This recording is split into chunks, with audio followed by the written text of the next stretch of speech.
A telescope launched into space is staring 13.5 billion years into the past, and what it found has scientists quietly panicking. We built the James Webb Space Telescope to see the edge of the universe. We expected darkness. We expected silence. We found galaxies, giant, blazing galaxies that had no business existing that early. We will visit the most distant object ever confirmed, a cosmic dawn nobody predicted, and a discovery that is forcing scientists to rewrite the rulebook on how everything began. If you enjoy the ride, like and subscribe. It means the world. Now, prepare yourselves. We begin. Picture the biggest thing you can imagine. A city, a country, a planet. Now forget all of it, because none of it comes close to what we are talking about. The universe stretches so far in every direction that the human brain genuinely cannot process its size. And somewhere out there, at the very limit of what we can see, the James Webb Space Telescope is staring into something that should not exist. But before we get there, we need to settle one thing. When scientists say edge of the universe, they do not mean a wall. They do not mean a cliff where space suddenly stops and you fall off into nothing. The universe, as far as we know, has no edge like that. So what do they mean? They mean the edge of what we can see. Here is how it works. Light travels fast, around 186,000 miles per second. That sounds instant, but space is so enormous that even at that speed, light takes time to arrive. When you look at the moon, you are seeing it as it was about 1 second ago. When you look at the sun, you are seeing it as it was 8 minutes ago. When you look at a star across the galaxy, you are seeing it as it was thousands of years ago. The farther away something is, the older the light you are receiving. Now push that idea to its absolute limit. The universe is about 13.8 billion years old. That means the oldest light that could possibly reach us left its source about 13.8 billion years ago. Anything farther than that, its light has not had enough time to get here yet. We are cut off from it. Permanently, that boundary, the limit of all the light that has had time to reach us, is what scientists call the observable universe. And the edge of the observable universe is the farthest back in time we can ever look. Webb is pointed at that edge right now. Here is what makes that so strange. When you look at something far away, you are looking back in time. So looking at the edge of the observable universe means looking at the universe when it was brand new. A baby universe. Chaotic, dark, and just beginning to figure itself out. We are not just looking across space, we are looking across time. Imagine you found a photograph of your town from 200 years ago. The buildings are different. The streets are empty. You would barely recognize it. Now imagine you could see your town as it looked 4 billion years ago, before life on Earth even existed. That is roughly what Webb is doing with the universe. Every time it points at the deepest, darkest patches of sky, it is developing a photograph from the universe's earliest years. And in those photographs, scientists expected to find something predictable. A quiet, mostly empty universe with small, dim sparks of the first galaxies just beginning to switch on. A slow, sleepy start. A simple beginning before things got complicated. That is what every major model predicted. That is not what Webb found. Instead, Webb found galaxies, fully formed, shockingly bright galaxies in a part of the universe that was supposed to be almost empty. Galaxies that looked too big, too powerful, too organized for how young the universe was at that moment. Every single one of them raised the same question. How did you get here so fast? And that question has no clean answer yet. The edge of the universe turned out to be a crime scene. Something happened in the early universe that our best models did not predict. And Webb is the first telescope powerful enough to see the evidence. But before we can understand what Webb found, we need to understand how Webb actually works. Because the way this telescope sees the universe is unlike anything built before it. And that difference is exactly why it caught something every other telescope missed. On December 25th, 2021, a rocket launched from South America carrying the most expensive scientific instrument ever built, the James Webb Space Telescope. $1.1 billion of mirrors, sensors, and sunshields folded into a package the size of a school bus, blasted toward a point in space nearly 1 million miles from Earth. The launch was perfect. The unfolding, which had to work exactly right through 344 individual mechanical steps, was perfect. Scientists who had spent decades building this machine barely breathed for the 2 weeks it took to fully deploy. One wrong move, and the whole thing was useless. But it worked. And 18 months later, Webb started sending back images that made grown scientists stop mid-sentence and stare at their screens. Here is what makes Webb a time machine. It is not that the telescope travels through time. It stays in one spot, orbiting the sun alongside Earth. The time machine part is about how light behaves across enormous distances. When you look at something, you are seeing light that bounced off it and traveled to your eyes. If that object is close, the light arrives almost instantly. But if that object is far away, the light takes time to travel. A long time. Light from a galaxy 10 billion light years away took 10 billion years to reach us. That means we see that galaxy as it looked 10 billion years ago. Webb does not look at objects. Webb collects the ancient light those objects sent out long ago. Every image Webb captures is a snapshot of the past. The deeper Webb looks, the further back in time it sees. At its most extreme, Webb is collecting light that left its source when the universe was less than 3% of its current age. The universe was still in its infancy. The Earth did not exist. Our sun did not exist. Nothing in our solar system existed. Webb sees all of that. But there is a catch. You cannot actually see ancient light with normal eyes or a normal camera. The universe is expanding. And as space expands, it stretches everything inside it, including light waves. Light that originally left a distant galaxy as ultraviolet or visible light gets stretched during its billions of years of travel. By the time it reaches us, that light has been pulled into infrared wavelengths, which are completely invisible to human eyes. This is where every previous telescope failed. Hubble could see visible light and a little ultraviolet. It could peer back about 13 billion years, but it hit a wall. The light from the very earliest galaxies had been stretched beyond what Hubble could detect. It simply could not see them. Webb was built with one specific purpose in mind: see in infrared. Capture what Hubble could not.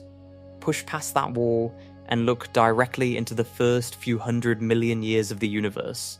To do that, Webb carries detectors so sensitive they can pick up the heat given off by a single bumblebee at the distance of the moon.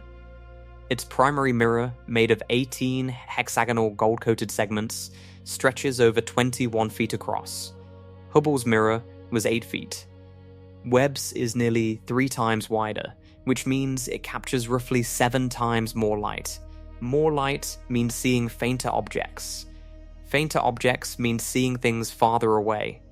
Farther away means earlier in time. Every upgrade Webb has over Hubble translates directly into the ability to see deeper into the universe's past. And when it finally opened its eyes and looked into the oldest patches of sky, what it saw stopped cosmologists in their tracks. The early universe was busy, very busy. And the tool that revealed just how busy it was is something scientists call redshift. Understanding it changes how you see every number in this story. And the numbers coming next are unlike anything you have imagined. Hold your hand in front of a lamp. You feel warmth before you even touch the bulb. That warmth is infrared radiation. Heat energy traveling invisibly through the air and landing on your skin. Your eyes cannot see it. But it is there, carrying information from the source directly to you. Webb sees exactly that. Infrared. And the reason that matters for understanding the early universe comes down to a process so fundamental that it reshapes everything about how we study deep space. The universe is expanding. Edwin Hubble confirmed this in the 1920s when he noticed that almost every galaxy in the sky was moving away from us. The farther a galaxy was, the faster it moved away. Space itself was growing, like a balloon being inflated, carrying galaxies with it. Now imagine a sound wave. When a police siren moves away from you, the pitch drops. The sound waves get stretched out. Lower frequency. That effect is called the Doppler effect. Light does the same thing. When a galaxy moves away from us, its light waves get stretched. Visible blue light gets stretched toward the red end of the spectrum. This is called redshift. Keep stretching long enough, across billions of years of travel through an expanding universe, and that light gets stretched so far past red that it exits the visible spectrum entirely and becomes infrared. This is what happens to every photon of light coming from the very earliest galaxies. It starts its journey as ultraviolet or visible light. It spends 13 billion years crossing an expanding universe. By the time it arrives at Webb's mirrors, it has been stretched into infrared wavelengths completely undetectable by human eyes or ordinary cameras. Hubble was essentially blind to this light. Its detectors were tuned for visible and ultraviolet. The oldest light in the universe sailed right past it, undetected, for decades. Webb changed that entirely. Every component of Webb was designed with infrared in mind. The 18 gold-plated mirror segments are gold specifically because gold reflects infrared light more efficiently than any other coating. The telescope sits nearly 1 million miles from Earth, far from the infrared heat that Earth and the Moon constantly radiate, which would otherwise flood the detectors with noise, and Webb carries a sunshield the size of a tennis court, a 5-layer structure of special film that keeps one side of the telescope as cold as negative 370 degrees Fahrenheit. That extreme cold is essential. Infrared detectors work by sensing heat. If the telescope itself were warm, its own heat would overwhelm the faint signals coming from ancient galaxies. Webb has to be colder than almost anywhere in our solar system just to do its job. The result is a telescope that can detect infrared signals so faint they represent light that has been traveling for 13.5 billion years. The galaxy MOM Z14, the most distant object ever confirmed, was invisible to every telescope that came before Webb. Its light had been stretched too far. Webb picked it up like a radio antenna tuned to exactly the right frequency. And here is what makes that stunning. Every time Webb detects one of these ancient infrared signals, it is not just seeing far away. It is receiving a message from a time before our planet existed, before our sun ignited, before our galaxy had its current shape. A message sent over 13 billion years ago, addressed to nobody, received by a golden mirror floating quietly in the cold dark of space. But detecting the light is only the first step. Knowing how far away it came from requires a completely different tool, and that tool revealed something about the early universe that nobody fully expected. The story gets stranger from here. July 11th, 2022. NASA released an image to the world. It showed a small patch of sky, roughly the size of a grain of sand held at arm's length. Inside that grain of sand, thousands of galaxies. Some appeared as clean spirals, some as blurry smears, some as arcs of light bent by the gravity of closer objects. Every speck in the image was an entire galaxy, each one containing hundreds of billions of stars. The colors were striking, golds, oranges, whites, blues, but the colors were not decorative, they were information. Scientists translated infrared wavelengths into visible colors to show the distances and temperatures of different objects. The redder something appeared, the more its light had been stretched, and the older it was. When astronomers began pulling data from that first image, something immediately felt off. The galaxies in the background, the faintest and smallest ones, were older than expected. Some appeared so far away that their light had been traveling since the universe was only a few 100 million years old. Scientists had seen distant galaxies before, Hubble had found some, but Webb found more of them. Much more, and they were brighter than they should have been. One astronomer described looking at the data as similar to the feeling you get when you move into a new house and find a door in the wall that was not on any floor plan. You know where you are. But something is clearly wrong with the map. The standard model of how the universe formed had been built carefully over decades. It used mathematics, physics, computer simulations, and observations from dozens of telescopes. Scientists fed in the known laws of gravity and the known behavior of matter, and ran simulations of how the universe should have evolved from the Big Bang to today. Those simulations predicted a quiet early universe, sparse, dark, the first stars and galaxies forming slowly, like embers catching in wet wood. Webb's first deep field image told a different story. The early universe was crowded. Some of the galaxies visible in that image were far more developed than the models said they should be at that age. Their light output was high. Their apparent size was substantial. They looked less like newborns and more like teenagers, and they were supposed to still be in the womb. The reaction in the scientific community was not panic. Scientists are careful people. One image does not overturn decades of work. Instead, researchers flagged the issue, called for more analysis, and pointed Webb at other patches of sky to see if it was a fluke. It was not a fluke. Every new deep field Webb captured showed the same pattern. Bright early galaxies, more of them than expected, more developed than expected, appearing earlier than expected. The images kept coming, and the anomaly kept growing. By the time the scientific community had processed months of Webb data, it was clear that something real was happening. The early universe had not been slow and dark. Something had lit it up faster than anyone predicted. And somewhere in that early fire, a single galaxy had formed so far from us, so deep in the past, that it would eventually shatter every distance record ever set. That galaxy was waiting patiently in the data, and when scientists finally measured exactly how far away it was, the number they got was almost too strange to say out loud. Before the first star, there was nothing but darkness and gas. The Big Bang filled the universe with energy and matter, but that matter was almost perfectly smooth. Hydrogen atoms drifting in every direction with no structure, no clumps, no light.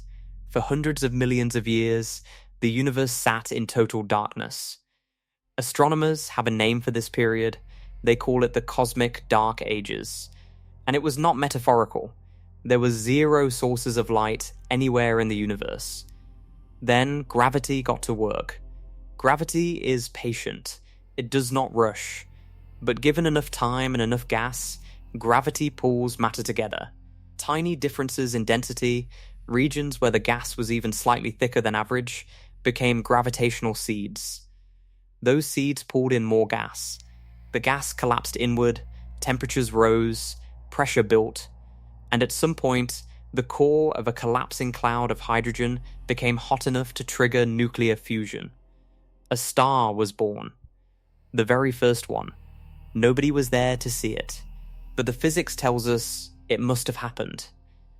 And we know roughly when. Scientists call the era when the first stars switched on cosmic dawn, because it was literally the first light the universe had ever produced. After hundreds of millions of years of pure darkness, a star ignited somewhere in the void. Then another. Then clusters of them. Then galaxies. This era, the transition from the Dark Ages to the First Light, is the most dramatic phase change in the history of the universe, and it is exactly what Webb was designed to study. Every deep field image Webb captures is essentially a photograph of this era, taken from across an enormous stretch of time. Here is what made cosmic dawn strange. The first stars were almost certainly enormous, far larger than any star forming today.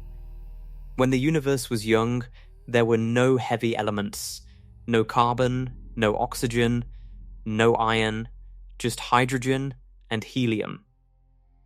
Modern stars use trace amounts of heavier elements to regulate how they collapse, which limits their size. The first stars had none of that. They could collapse almost without limit. Astronomers think those first stars were sometimes hundreds of times more massive than our Sun. Stars that burned so bright and so hot that they lived only a few million years before exploding. To put that in perspective, our Sun has been burning for about 4.6 billion years and has roughly the same amount of time left. Those first stars burned through their fuel in a fraction of a percent of that time. They were violent and short-lived, and they changed everything around them. Their explosions scattered material across space. That material became the first generation of heavier elements in the universe. Carbon, oxygen, nitrogen, the building blocks of every planet. The building blocks of you. Scientists had modeled all of this before Webb launched. They had predictions for how quickly those first stars formed, how bright they were, how rapidly galaxies assembled around them. The models were careful and detailed and tested against every previous telescope. Webb looked at cosmic dawn directly. And the data coming back raised a question that no model had prepared for. What if cosmic dawn happened faster, burned brighter, and built more structure than anyone calculated? What if the universe's first chapter was less of a gentle sunrise and more of an explosion of activity that our simulations simply never predicted? The evidence for that is piling up. And it starts with one galaxy that broke the record for the most distant object ever confirmed. In early 2026, NASA made an announcement that quietly shook the astronomy world. A galaxy called MOM Z14 had been confirmed as the most distant object ever measured. Its light had been traveling for about 13.5 billion years before reaching Webb's mirrors. Astronomers measured its distance using a number called redshift, and MOM Z14 came in at 14.44. That number places it at a moment in cosmic history just 280 million years after the Big Bang. To understand what that means, shrink the entire age of the universe down to 1 year. January 1st is the Big Bang. Right now, today, is December 31st. MOM Z14 is being seen as it was on roughly January 7th. The universe had barely gotten started. But MOM Z14 was already there. Already a galaxy. Already shining. That would be remarkable enough on its own. But the thing that truly startled scientists was its brightness. At 280 million years old, this galaxy was shining brighter than many models predicted any galaxy should at that age. It was a stadium blazing with floodlights in what was supposed to be a mostly dark field, and Webb found it in a way that tells you something important about how science works. Webb did not stumble on MOM Z14 by accident. Scientists spotted it first as a candidate, a reddish smudge in an image that looked like it might be extremely distant based on its color alone. Infrared imaging can suggest extreme distances, but it cannot confirm them. For confirmation, scientists needed to analyze the galaxy's actual light spectrum. That confirmation came from Webb's near-infrared spectrograph, an instrument that splits incoming light into its component wavelengths and reads them like a barcode. That barcode revealed the exact redshift value, 14.44, which locked in the distance with certainty. Before that spectroscopic measurement, MOM Z14 was a promising candidate. After it, MOM Z14 became the farthest confirmed object humanity has ever studied. Here is what makes that record feel almost impossible. The previous record holder had been confirmed just months earlier. And before that, another galaxy held the title. Webb has been breaking its own distance records repeatedly, pushing the boundary of the observable universe back further with each new season of observations. Every time it does, the same pattern appears. The galaxy at the new frontier is brighter than expected, more developed than expected. Further evidence that the early universe was doing something the models did not anticipate. MOME Z14 is not just a record, it is a piece of evidence in a case that is building slowly but steadily. The case that the universe's first few 100 million years were nothing like the calm, gradual process our simulations described. Something was accelerating structure. Something was pushing galaxies to form fast, shine bright, and grow large at an age when they should still have been tiny sparks. What that something is remains one of the most active questions in modern science. But before you can even begin to wrestle with the answer, you need to understand the measuring tool that makes all of this possible. Because without redshift, MOM Z14 is just a red smudge. With it, it becomes a window into a moment nearly 14 billion years ago. Picture an ambulance driving away from you. As it moves, the siren stretches. The sound waves get pulled apart, and the pitch drops. You hear a low, fading wail instead of a sharp shriek. That change in pitch is real. It is caused by the motion of the source relative to you. The farther away the ambulance gets, the more the sound waves spread out. Light does exactly the same thing. When a galaxy moves away from us, its light waves get stretched. Visible light, which spans a range of colors from blue to red, gets pulled toward the red end of the spectrum. The more the light is stretched, the redder it appears. This is redshift. Now here is where it gets cosmic. The universe is expanding. Every galaxy, on average, is moving away from every other galaxy as space itself grows. The farther a galaxy is, the faster it appears to move away, because there is more expanding space between us. And the faster it moves away, the more its light gets stretched.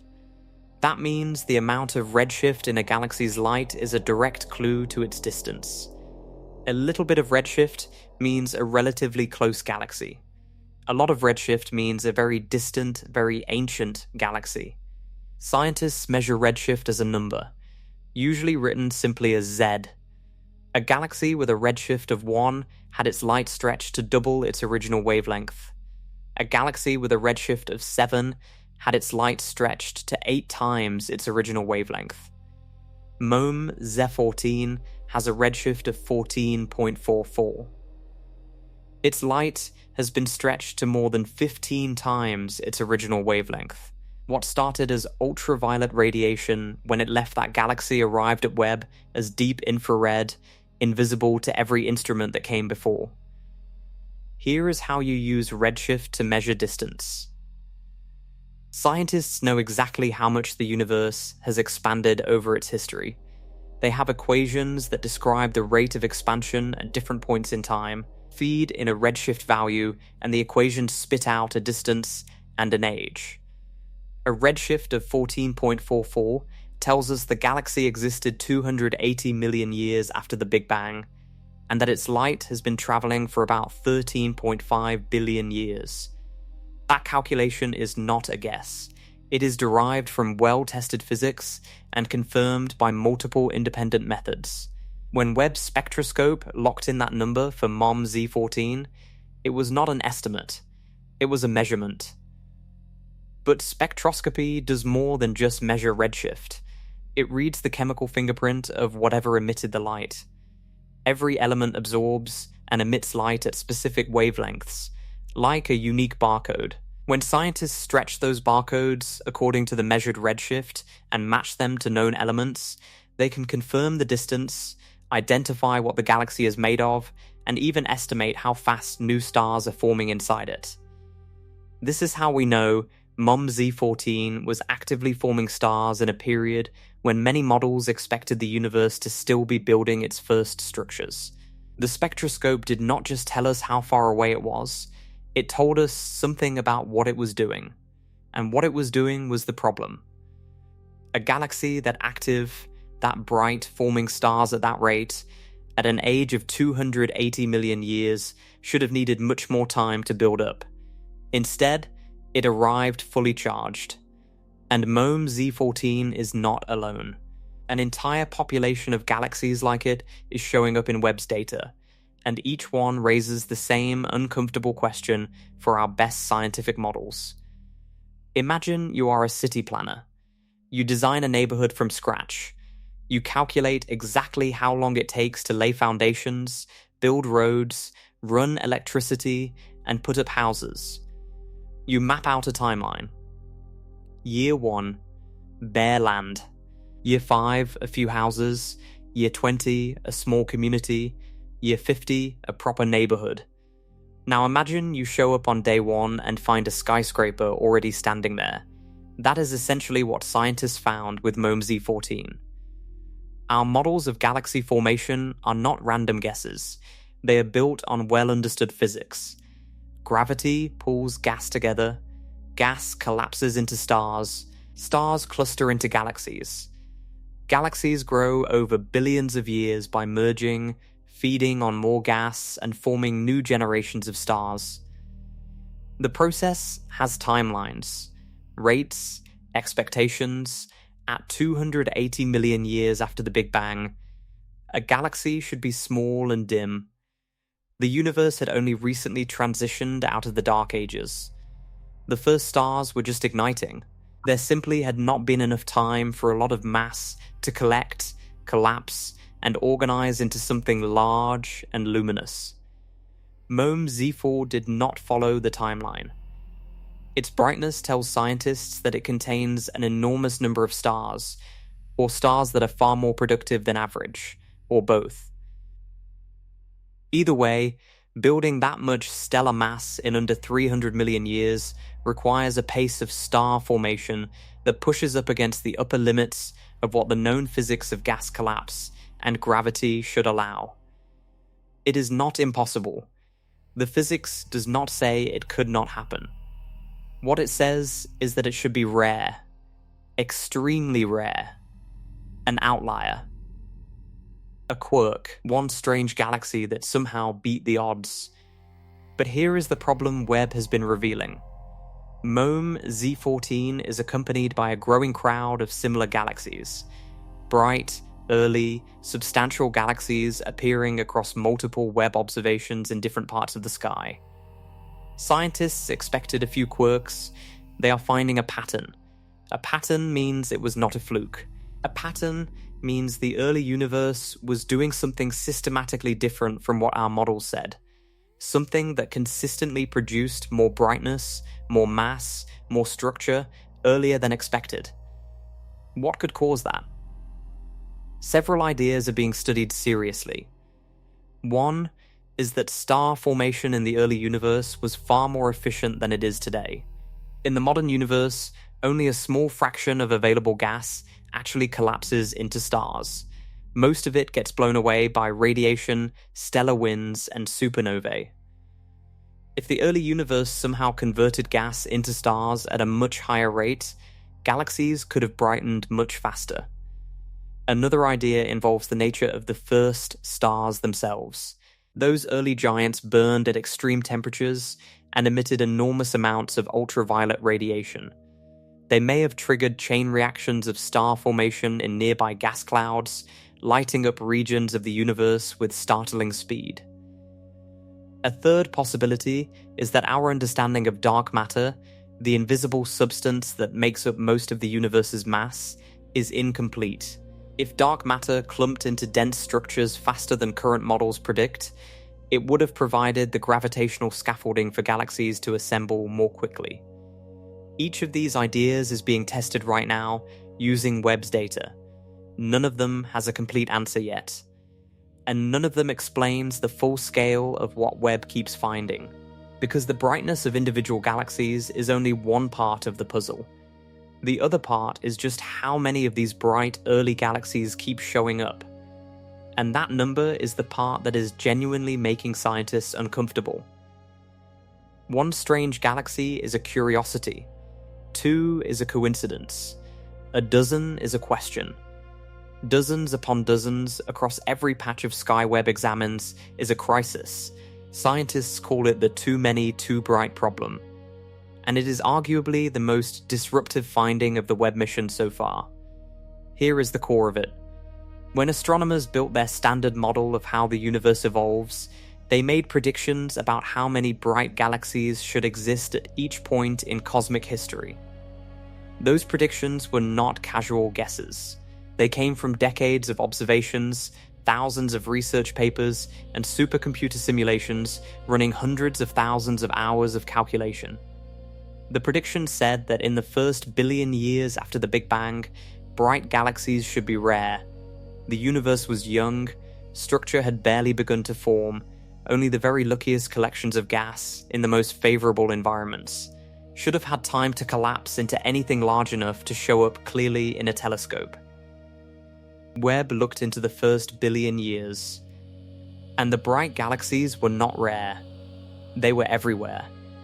In field after field, deep image after deep image, the count of bright early galaxies exceeded what the models predicted. Some estimates suggested Webb was finding 10 times more than expected. Some analyses pushed that number even higher. Researchers used phrases like unexpectedly high abundance and tension with current models in their papers, which in scientific language is about as close to alarm as you will usually hear. The light from these galaxies had been traveling for over 13 billion years. Each one was a separate data point, a separate vote in favor of something going on in the early universe that the models had missed. This matters in a way that goes beyond astronomy. Our standard model of cosmology, which describes how the universe was born, evolved, and became what it is today, is one of the most successful scientific frameworks ever built. It correctly predicts the cosmic microwave background radiation, the large-scale structure of galaxy clusters, and the measured expansion rate of the universe. Scientists trust it deeply, and for good reason. Webb is putting real pressure on that trust. The bright early galaxies do not break the standard model outright. The universe as a whole still looks consistent with the Big Bang and the major pillars of cosmology. But in its early chapters, the model is clearly missing something. Some physical process that accelerated structure formation in the first few 100 million years. Something that let the universe go from formless gas to blazing galaxies faster than any simulation had ever reproduced. Finding out what that process is could change how we understand gravity, dark matter, star formation, or the physics of the Big Bang itself. And to find the answer, scientists need to look closer at those first few 100 million years, at what was actually in the early universe that could have driven this unexpected speed. That search leads straight to the most extreme stars that ever existed. Objects so massive and so violent that they may have rewritten the rules of the young cosmos before burning themselves out in a single catastrophic flash. Think of the modern universe as a slow workshop. Gas clouds drift. Gravity tugs gently. A dense core forms over millions of years. Pressure builds. Eventually, a star ignites. The whole process is gradual, inefficient, and interrupted constantly by radiation, magnetic fields, and the blasts from nearby stellar explosions. In the modern universe, a cloud of gas might turn only about 5% of its mass into actual stars. The rest gets scattered or heated away before it can collapse. 5%. That is the universe's current efficiency rating for making stars. The early universe may have run at something dramatically higher. Scientists who study the too many, too bright problem keep coming back to star formation efficiency as one of the most likely explanations. If the first galaxies converted gas into stars at 10 times the modern rate, that alone could explain why they burned so bright so early. The math works, the physics allows it. But the question is, why? The early universe had some key differences from today. There were no heavy elements yet, no carbon, no oxygen, no silicon. Modern star formation is heavily regulated by these elements. They absorb radiation and help gas clouds cool down, which controls how fast collapse happens. Without them, gas behaves differently. Collapse may have been faster, more chaotic, and more complete. Imagine trying to build a fire with wet wood versus dry wood. Modern star-forming gas is like wet wood. Lots of energy put in, slow results. Early universe gas, stripped of any heavy element impurities, may have been like dry wood in a dry climate. Touch a match to it, and it blazes. The early universe may have blazed. There is another factor. Turbulence. In the early universe, gas was falling into the gravitational wells created by dark matter clumps at high speeds. Streams of gas colliding from multiple directions create shock waves. Shock waves compress gas faster than gentle gravitational infall. Compressed gas collapses into stars faster. More stars forming at once means a brighter galaxy earlier. Some simulations trying to match Webb's observations have started exploring combinations of these effects: high star formation efficiency plus turbulent gas dynamics plus early dark matter clumping. When researchers dial up all three, the simulations start producing galaxies that look more like what Webb is actually seeing. But even the most aggressive simulations struggle to fully match the brightest and most distant examples. MOMZ 14, sitting at 280 million years after the Big Bang and shining with a luminosity that challenges the models, remains at the edge of what any current simulation can comfortably reproduce. Something more extreme may have been at work. And that something involves the nature of the very first stars. Objects so unlike anything that exists in the universe today that they almost deserve a category of their own. They lit the universe's first fires, they burned for only a blink, and when they died, they changed everything. The very first star in the universe had no parent, no stellar nursery filled with previous generations of stardust, no heavy elements drifting in the gas cloud to help control its collapse. Just raw hydrogen and helium, pulled together by gravity in the total darkness of the cosmic dark ages. What formed was almost certainly enormous. Astronomers have a theoretical name for these first stars: population 3 stars. They have never been directly observed. They burned out billions of years ago and left no survivors. But the physics of how they must have formed is well understood, and the picture it paints is extreme. Modern stars form with a built-in size limit. Heavy elements in their parent gas clouds absorb energy, re-radiate it, and slow down the collapse. This creates something like a thermostat effect. The gas cloud cools, which lets it collapse more, but then it warms from the energy released, which slows things down again. This back and forth limits how much mass can pile onto the forming star. Remove the heavy elements, as the early universe demanded, and the thermostat breaks.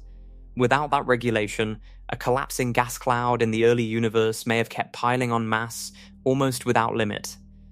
The result: stars hundreds of times more massive than our Sun. Objects so extreme that they would not even be classifiable by modern stellar categories. To picture one, imagine our Sun. It is so large that you could fit 1 million Earths inside it. Now imagine a star 300 times more massive than that. A star so luminous it would vaporize any planet within a few light years. A star so hot its surface glows blue-white and blasts the surrounding space with radiation. These titans did not last long. Massive stars burn through their fuel at catastrophic rates. Our Sun will live about 10 billion years total. A star 300 times more massive burns through its hydrogen fuel in perhaps 2 or 3 million years. In cosmic time, that is nothing. A blink. A spark that flares and dies almost immediately. But what a death. When those first enormous stars exhausted their fuel, they did not fade quietly. They collapsed and exploded as supernovae of a type that may not even exist today, possibly complete stellar disruptions that scattered the entirety of their mass across space. Those explosions released as much energy as the sun will produce in its entire lifetime, compressed into seconds. And in that explosion, the first heavy elements spread through the universe. Carbon, oxygen, nitrogen, silicon, iron. Every element heavier than hydrogen and helium that exists in the universe today was forged inside those first stars and scattered by their deaths. The ground you stand on, the air you breathe, the iron in your blood, all of it traces back to explosions that happened in the first few 100 million years of cosmic history. The first stars did not just light up the early universe, they manufactured the raw material for everything that came after. But their deaths set off something even more significant than element production. Their radiation began changing the state of the universe itself, triggering a transformation so sweeping that it restructured the entire cosmos and made it possible for us to exist. That transformation is one of the most dramatic events in all of cosmic history. You are made of stardust. That phrase gets used so often, it has lost its punch. But sit with the actual science for a moment, because it is far stranger and more violent than the phrase suggests. Every atom of carbon in your body was forged in the core of a dying star. Every atom of oxygen you breathe was produced by nuclear fusion inside massive stellar objects that no longer exist. The calcium in your bones, the iron in your blood, the phosphorus in your DNA, all of it was manufactured inside stars and scattered across space when those stars exploded. The first generation of stars produced the first batch of these elements. Before them, the universe contained only hydrogen, helium, and trace amounts of lithium. 3 elements. That is all the Big Bang left behind. Everything else in the periodic table had to be made somewhere, and the answer is stellar interiors. Here is how it works. Stars survive by fusing lighter elements into heavier ones. In their cores, hydrogen atoms fuse into helium, releasing enormous energy. When the hydrogen runs out, helium fuses into carbon and oxygen. Carbon and oxygen fuse into heavier elements still. The process continues up the periodic table, producing progressively heavier elements until the star reaches iron. Iron is the end of the line. Fusing iron absorbs energy instead of releasing it. When a massive star's core fills with iron, the energy production stops. The core collapses in less than a second. The outer layers slam into the collapsing core and bounce outward in a supernova explosion. Everything that star had manufactured, carbon, oxygen, neon, sulfur, calcium, and all the heavier elements created in the explosion itself, blasts outward into space at a fraction of the speed of light. That material eventually mixes with surrounding gas clouds. Those gas clouds eventually collapse into new stars. New stars form with planets around them. On some of those planets, the chemistry gets complicated, and in at least one case, it becomes a 15-year-old watching a video about space. Every single step in that chain required those first stars to form, burn, and explode. The first generation did it fast. Their enormous size meant enormous fuel consumption and quick deaths. The second generation of stars formed in the enriched gas those explosions left behind. They were smaller, longer-lived, and capable of building even heavier elements. Each successive generation produced a richer chemical environment for the next. By the time our sun formed, about 4.6 billion years ago, it was inheriting billions of years of accumulated stellar chemistry. The gas cloud it formed from was rich in carbon, oxygen, iron, silicon, and dozens of other elements. Earth formed from the leftover heavy debris. Life emerged from the chemistry that debris made possible. All of that traces back to those first enormous stars burning in the dark, 200 or 300 million years after the Big Bang. Webb is now looking at the epoch when those stars existed, and the brightness it finds in early galaxies may be the glow of those titans doing their work. their explosions lighting up the young cosmos and seeding it with the raw material for everything. But their deaths triggered something even bigger than chemistry. Their radiation began undoing the fog that had covered the universe since shortly after the Big Bang. A fog so thick it had made the cosmos opaque. Removing it was the next great transformation. And it happened in a way that reshaped the entire universe on the largest possible scale. For its first few 100,000 years, the universe was a thick soup of particles, so hot and dense that light could not travel through it at all. Photons, the particles that make up light, constantly bounced off electrons and protons without ever getting free. The universe was opaque, completely sealed off from itself. Then, about 380,000 years after the Big Bang, things cooled enough for protons and electrons to combine into neutral hydrogen atoms. Suddenly, the photons had nothing to bounce off. They shot outward in every direction, and have been traveling ever since. That ancient burst of light is still detectable today as the cosmic microwave background, a faint glow of radiation covering the entire sky.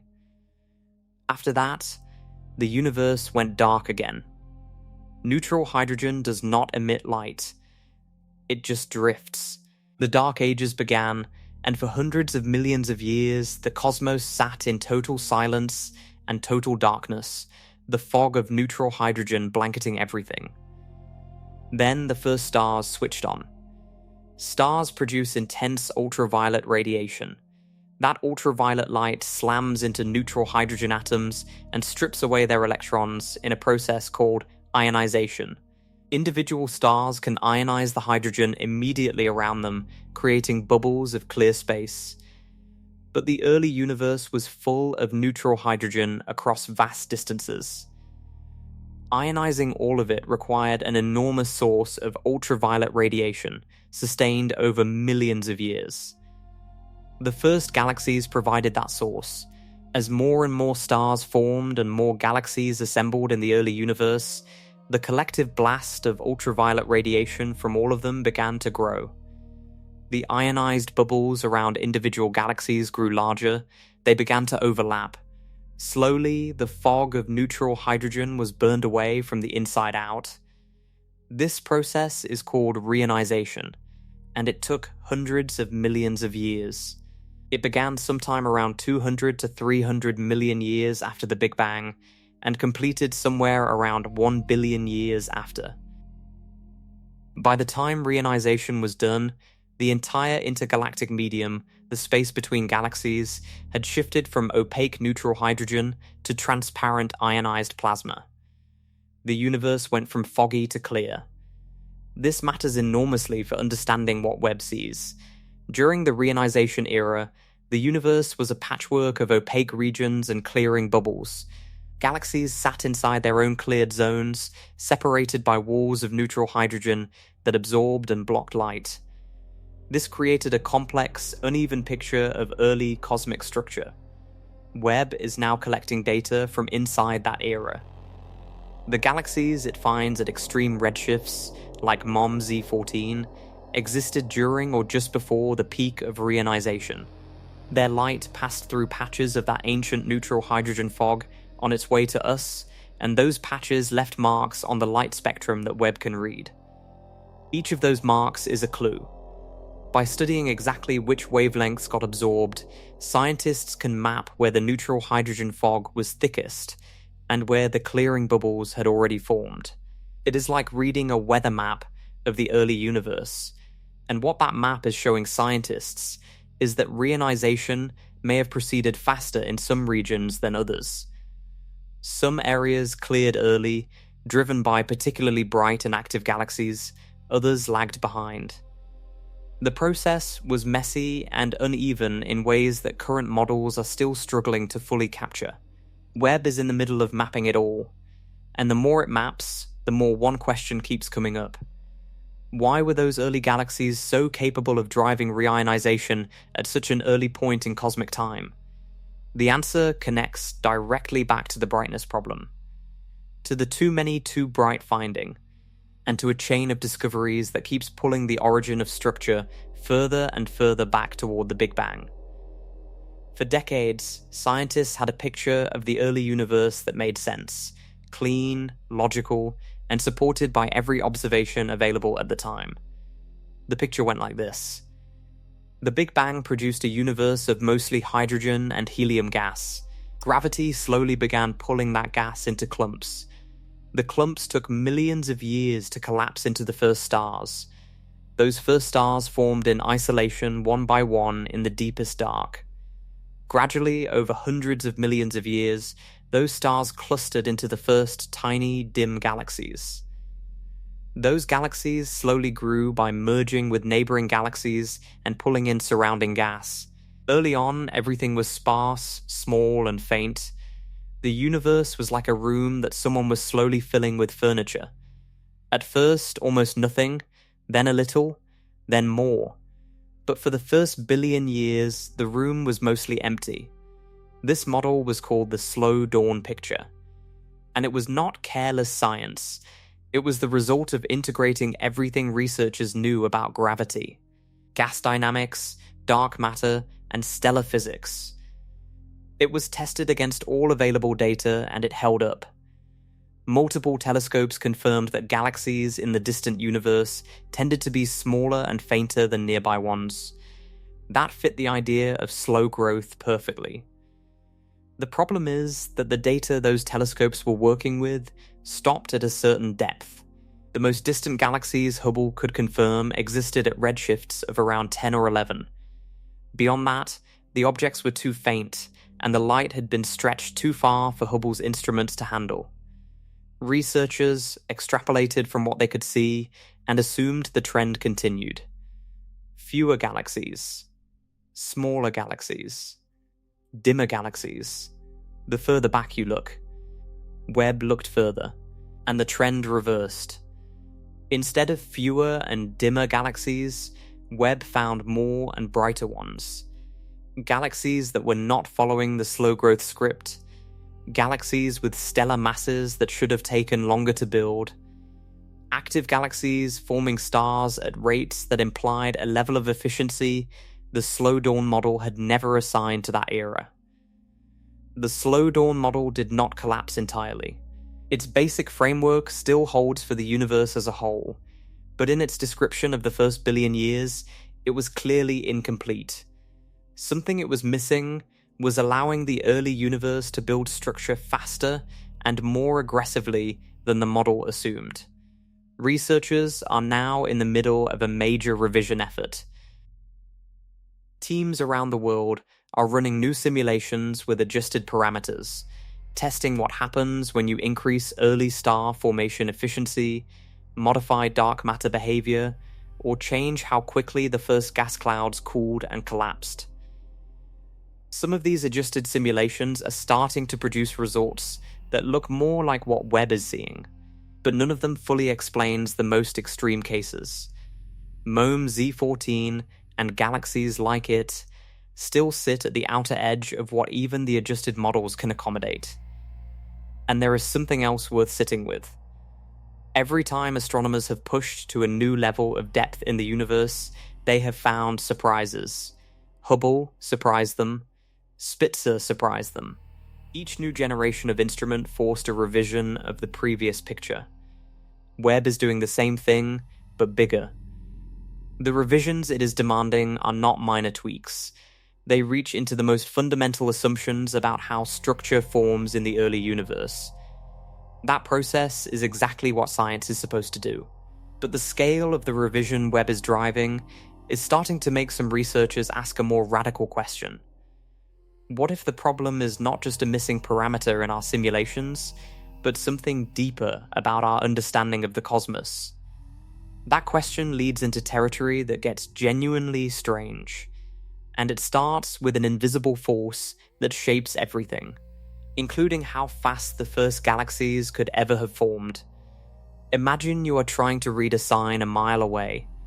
You pull out a magnifying glass. The glass bends light toward your eye, concentrating it, making the sign appear bigger and brighter. You can suddenly read letters that were completely invisible from that distance.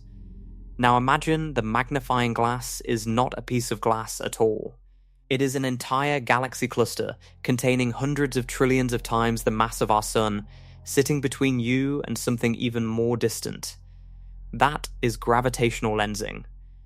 And it is one of the most powerful tools Webb uses to see objects that would otherwise be invisible. Albert Einstein predicted it. Mass, any mass, curves the space around it. Light follows the curves in space. So when light from a very distant galaxy travels past a massive object like a galaxy cluster, its path bends. The massive object acts like a lens, warping the incoming light and bending it toward us. The result is strange and spectacular. A background galaxy behind a massive cluster can appear as multiple copies of itself, stretched into arcs, rings, or smeared images depending on the exact geometry. In some cases, the same galaxy appears 2, 3, or even 4 times in the same image, each version a light beam that took a different path around the lensing object. But the effect goes beyond just making images look strange. Gravitational lensing also amplifies the brightness of background objects. A galaxy that would be too faint to detect at its true distance can be boosted by a factor of 10, 20, or even 100 times brighter by a well-placed gravitational lens. Webb can use that boost to study objects that would otherwise be completely beyond its reach. This is not a trick or a workaround. It is physics doing what physics does, and astronomers use it deliberately. When scientists want to study a distant galaxy at extreme detail, they look for cluster-lensed versions of similar galaxies where the magnification gives them a clearer view than direct observation would allow. Some of the most dramatic early galaxy findings from Webb have involved gravitational lensing. Certain candidate distant galaxies have appeared brighter in Webb's images partly because of lensing by intervening clusters. Scientists have to be careful to account for this, because lensing can make a galaxy appear more luminous or more substantial than it truly is. This is part of why spectroscopic confirmation matters so much. Imaging can reveal a candidate and lensing can amplify it, but only the spectroscope can confirm the true distance and actual brightness after lensing effects are stripped away. Scientists working with Webb data routinely run lensing calculations on every high redshift candidate. They model the intervening mass, calculate the expected magnification, and subtract it from the observed brightness to get the galaxy's true luminosity. Even after doing that work and removing lensing effects, many of the bright early galaxies in Webb's data remain brighter than the models predict. The lensing is real, but it explains only some of the excess brightness. The too many too bright problem persists even when the math accounts for every lens in the field. That means the excess brightness is real. The early galaxies are genuinely more luminous than expected, and confirming that required the most precise measurement instrument Webb carries, a device that does something no camera can do. It reads the actual chemical story of starlight that has been traveling since before Earth existed. A photograph can lie.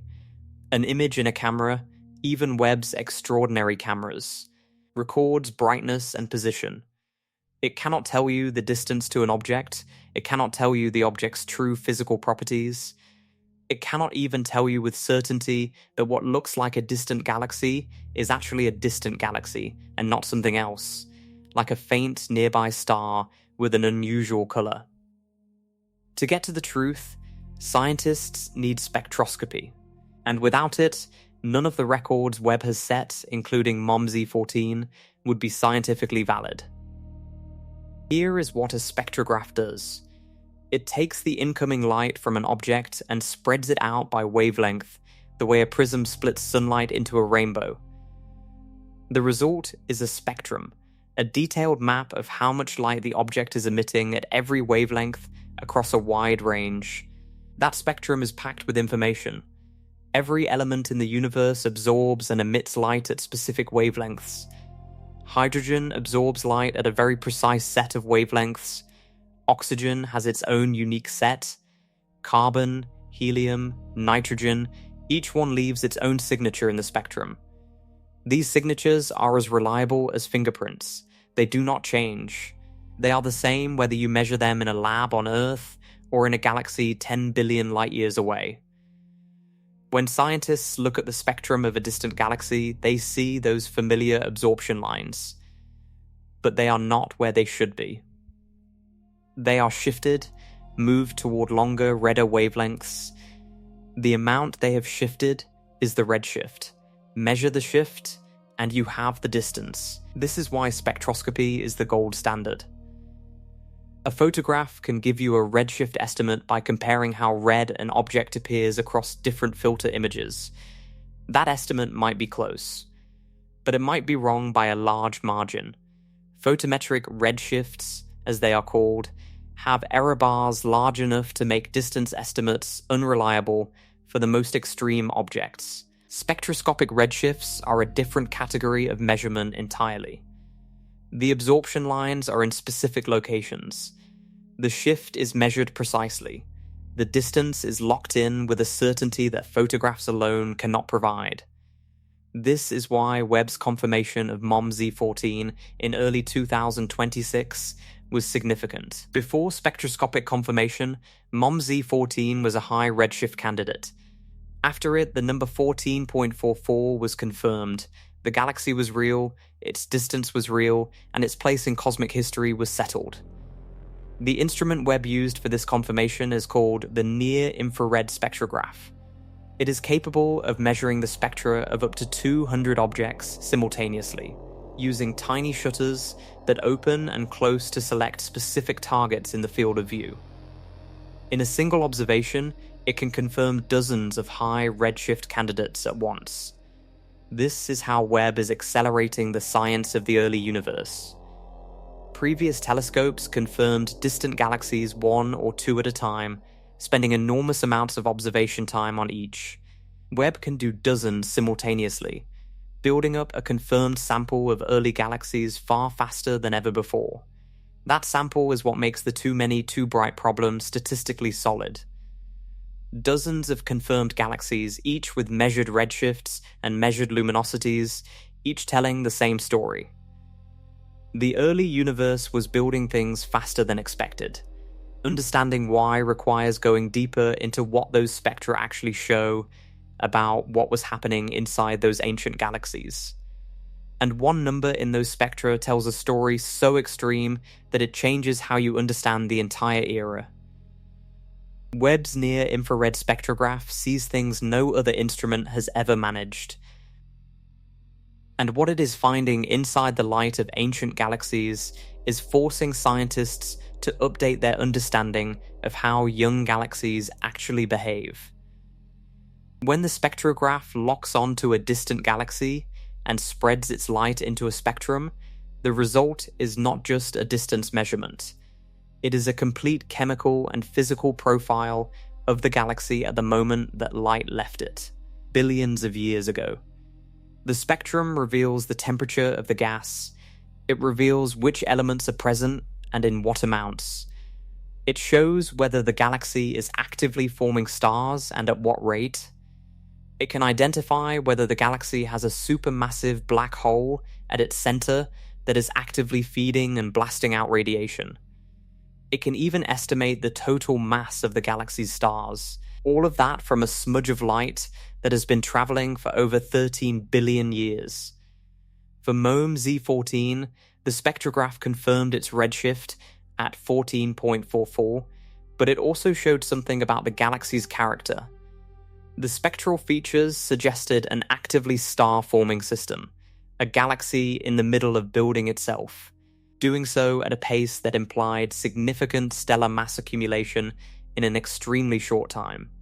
Across the broader population of early bright galaxies Webb has studied, the spectra are revealing consistent patterns. Many show high star formation rates. Many show gas that is rich in oxygen relative to other elements, which tells scientists that earlier generations of stars had already lived, burned, and exploded before these galaxies were observed. Stars had already gone through full cycles of birth and death in galaxies that were only a few 100 million years old. That is fast. Very fast. The presence of oxygen and other heavy elements in these young galaxies tells scientists that the previous generation of stars, the enormous population 3 giants discussed earlier, had already done their work and died. They had enriched the gas, and a second generation was already thriving. Multiple stellar generations packed into the first few 100 million years of cosmic history. The spectrograph also catches something called emission lines.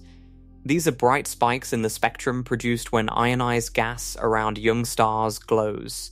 The intensity of these emission lines tells scientists how much ultraviolet radiation the galaxy's stars are pumping out, which in turn reveals how hot and massive those stars are. Many of the early galaxies show exceptionally intense emission lines, suggesting populations of extremely hot, massive stars producing radiation at rates far above what you would expect from a galaxy that young and that small. Again, the universe is showing that its first chapters were more energetic, more extreme, and more productive than the models anticipated. Here is the most striking part of all this. The spectrograph is not just finding one kind of early galaxy, it is finding variety. Some are compact and intense like tiny powerhouses, others are more extended and chaotic, some appear to have active central black holes driving their luminosity, others appear to be driven purely by rapid star formation. The early universe was not producing cookie-cutter galaxies. It was producing a wild range of types, all of them active, all of them bright, all of them appearing at ages where the models expected calm and sparsity. Webb is assembling a population portrait of the first billion years that looks nothing like the portrait scientists painted before the telescope launched. And as that portrait grows clearer, the question it raises grows louder.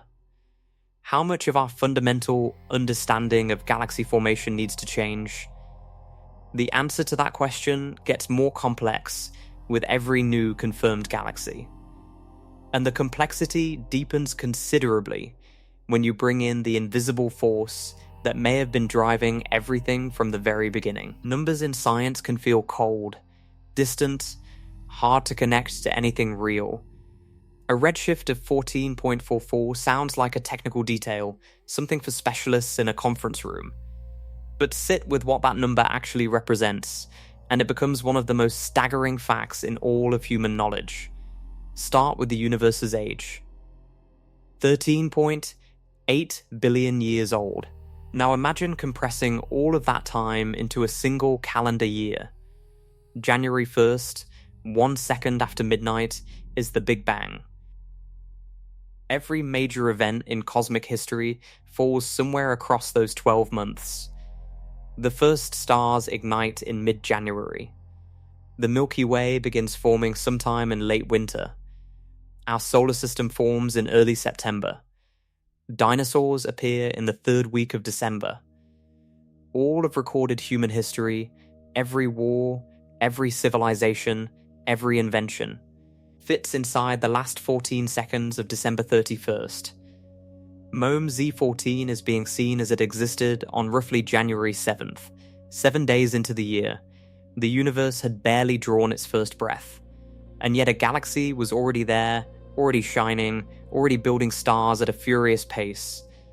To make this even more concrete, 280 million years sounds enormous by human standards, but measured against the universe's total lifespan, it is about 2%. If the universe were a 40-year-old adult, MOME Z14 is being seen from the universe's first 10 months of life. A time when, according to our models, the cosmic equivalent of a toddler should have been taking its first stumbling steps. Webb found a marathon runner. The redshift number itself, 14.44, tells you something physical about the light that made this measurement possible. Light that left MOM Z14 at certain wavelengths arrived at Webb, stretched to more than 15 times its original length. Ultraviolet photons that started their journey when the universe was a fraction of its current size arrived as deep infrared radiation after 13.5 billion years of travel through expanding space. Every single one of those photons carried the same information the entire time. The same fingerprint of hydrogen absorption lines, shifted by the same factor, locked in at the same redshift. That consistency is what makes spectroscopic confirmation so powerful. The universe cannot fake its own physics. When Webb's spectrograph locked those absorption lines down and calculated 14.44, it was not interpreting data loosely. It was reading a message written in the language of atomic physics and delivered across a distance so vast that the light started its journey before our planet, our sun, or our solar system existed in any form.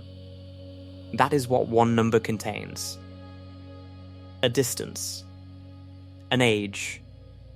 A physical state of ancient space. A message from the universe's infancy, addressed to a telescope built by a species that would not exist for another 13.5 billion years. And MOME Z14 is only the current record holder. Webb is still observing.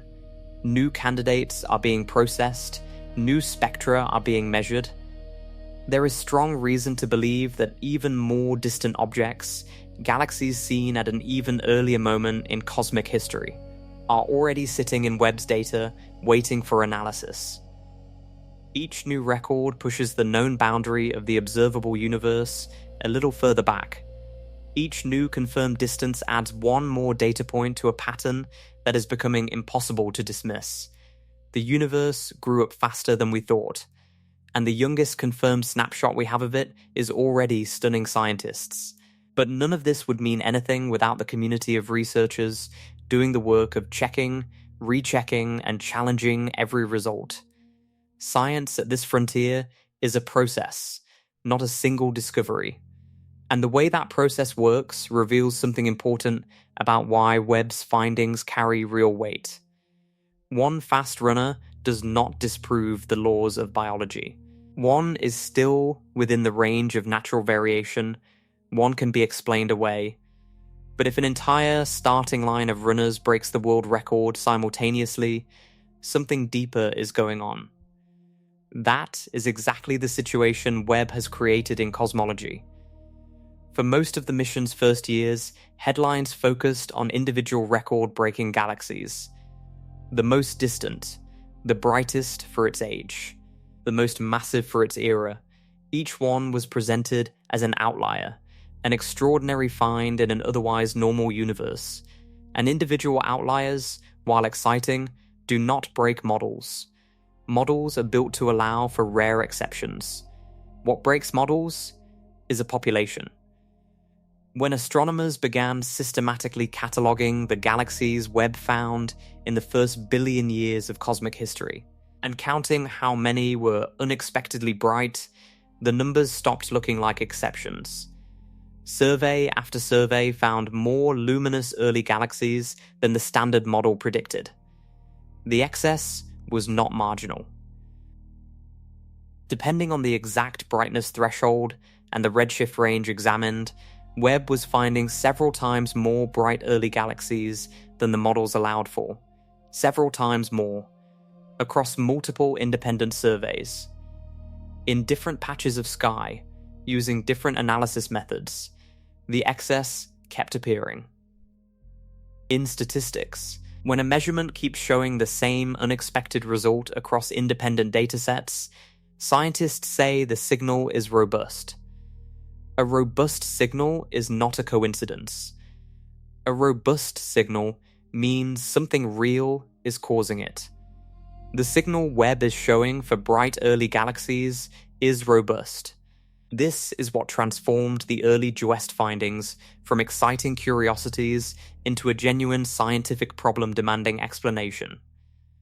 Individual record breakers could be waved away as outliers in a distribution. A systematic excess across an entire population demands a physical cause. Scientists responded by doing what scientists do. They checked their methods, They looked for selection effects, ways that the surveys might be preferentially picking up bright galaxies and missing faint ones, artificially inflating the count. They examined their redshift estimates for bias. They scrutinized their luminosity calculations for errors. Some corrections were made. Some galaxies initially claimed as high redshift turned out to be closer objects masquerading as distant ones. The power of spectroscopic follow-up was precisely this, filtering out the imposters. But after all the corrections, after all the false positives were removed, and all the selection effects were accounted for, the excess remained.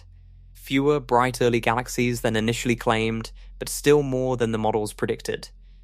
The problem shrank but did not disappear. That is the current state of the field. A confirmed, statistically significant excess of bright early galaxies in the first billion years of the universe, standing above the predictions of the standard model after all known systematic errors have been addressed. Something produced those galaxies. Something in the early universe drove a level of brightness and development that our models assigned too low a probability. And identifying that something requires scientists to pull apart every assumption baked into their simulations and ask which one is wrong. That investigation is now happening on multiple fronts simultaneously. One of the most fascinating involves a substance that makes up most of the universe's mass and yet has never been directly detected. A substance whose behavior in the early universe may have set the pace for everything that followed. The most powerful supercomputers on Earth have been running the universe. Scientists call these simulations cosmological hydrodynamic simulations. They feed in the known laws of physics, the known starting conditions of the universe from the Big Bang, the known behavior of gravity and gas and dark matter and radiation. Then they press run and let the simulation evolve forward through billions of years of cosmic time. These simulations have been extraordinary tools. They correctly produce something that looks remarkably like the real universe on large scales. Galaxy clusters form. Cosmic filaments appear, the web of matter connecting galaxy clusters across vast distances. The large-scale structure of the simulated universe matches what astronomers actually observe when they map millions of real galaxies. That success is why scientists trust these simulations so deeply. They pass test after test. Then, Webb started collecting real data from the first billion years. And researchers began comparing what Webb saw to what the simulations predicted for the same era. The simulations predicted sparse, faint, small. Webb found bright, developed, substantial, not everywhere, but consistently enough to constitute a significant mismatch. Simulation teams around the world began trying to understand why. The process involves identifying which physical inputs might need adjustment. The most commonly examined candidates include how efficiently gas converts to stars, how feedback from supernovae and black holes regulates galaxy growth, how dark matter halos form and merge, and how radiation travels through the early universe. Each of these inputs is governed by subgrid physics. This term refers to processes that happen at scales too small for the simulation to directly model. A simulation of a galaxy 100,000 light-years across cannot individually model every collapsing gas cloud that produces a star. Instead, it uses equations that represent the average behavior of star formation across regions it can resolve. Those equations contain adjustable parameters. When simulations fail, researchers first adjust those parameters. Make star formation more efficient. Reduce the feedback that blows gas out of young galaxies. Allow more mass to accumulate faster. Some adjusted simulations match Webb's data better. But the most extreme cases, the brightest galaxies at the highest redshifts, remain difficult to reproduce even with generous adjustments. The problem may be more fundamental. Some researchers argue that the simulations are missing a physical process entirely, something that happens in the early universe that the current framework does not include. Others suggest the issue is with dark matter, that the standard cold dark matter model may not perfectly describe how matter clumped in the very earliest epochs. A smaller group raises a more radical possibility. What if the issue is not with galaxy formation physics at all, but with our understanding of the very early universe before the first stars formed? What if something about the initial conditions, the quantum fluctuations from which all structure grew, differed from what we assume? These conversations are happening at conferences and in journals right now, driven directly by Webb's data. The telescope did not just find surprising galaxies. It handed theorists a constraint they cannot ignore, a set of real observations that any successful model of the early universe must now reproduce. That is how science progresses. Observations challenge theories. Theories evolve to match observations. The evolution Webb is driving is one of the most significant in modern cosmology, and it connects directly to a mystery that has puzzled scientists for decades, long before Webb launched. The mystery of something invisible, something everywhere, something that built the architecture of the entire cosmos before a single star ever ignited. You cannot see it. No telescope ever built has directly imaged it. It does not emit light, absorb light, or reflect light. Every instrument we have for studying the universe relies on light in some form, and dark matter ignores all of it. And yet dark matter makes up about 85% of all the matter in the universe. We know it exists because of its gravity. Galaxies rotate faster than they should based on the visible matter inside them. Galaxy clusters bend light by more than visible matter alone can explain. The large-scale structure of the universe, the cosmic web of filaments and voids, only forms correctly in simulations when dark matter is included. Remove it, and the simulations produce a universe that looks nothing like the one we live in. Dark matter is the skeleton of the cosmos, the invisible scaffolding everything else hangs on. In the early universe, dark matter began clumping before ordinary matter could. While the hot gas of hydrogen and helium was still too energetic to collapse, dark matter, which does not interact with radiation, was already forming structures. Density variations left over from the Big Bang. Tiny regions where dark matter was slightly more concentrated than average grew under their own gravity. They pulled in more dark matter. They became dense clumps called dark matter halos. When the ordinary gas of the universe finally cooled enough to collapse, it fell into the gravitational wells that dark matter had already prepared. The gas found a ready-made structure to collapse into. Stars formed in those structures. Galaxies assembled along them. This means dark matter set the schedule for the entire universe. If dark matter clumped faster than our current models predict, then the gravitational wells would have been ready sooner. Gas would have fallen in sooner. Stars would have formed sooner. Galaxies would have lit up sooner. The whole timeline of cosmic structure formation would have shifted earlier, and an earlier timeline is exactly what Webb's data is suggesting. Some researchers studying Webb's bright early galaxy problem have proposed that dark matter in the early universe may have behaved differently from what the standard model assumes. Standard cold dark matter is exactly what it sounds like. Dark matter that moves slowly relative to the speed of light and clusters on all scales from small to large. It has been remarkably successful at explaining the large-scale structure of the universe. But on the scales of individual early galaxies, something may differ. A small adjustment to how quickly dark matter halos formed in the first few 100 million years could shift the timeline just enough to allow the bright early galaxies Webb is finding. The gravitational scaffolding would have been ready earlier, letting ordinary matter collapse and form stars ahead of the current model's schedule. This is an active area of research. Testing it requires building simulations that modify dark matter behavior in specific ways and checking whether the results match Webb's observations better than standard simulations do. Early results from some of these modified simulations are intriguing. They produce brighter early galaxies than standard models, But they also introduce other effects on large scales that have to be checked against different observations. The universe is one connected system, and a change that fixes one problem can break something else. The dark matter story connects to something even more fundamental about the first galaxies, something that may have determined not just when they formed, but how the very first fires of star formation were ignited in the darkness of the cosmos. Imagine the early universe as an enormous dark ocean. Gravity is the only force at work across the largest scales. And in that ocean, invisible dark matter halos, dense clumps of gravitational pull, sit like underwater mountains.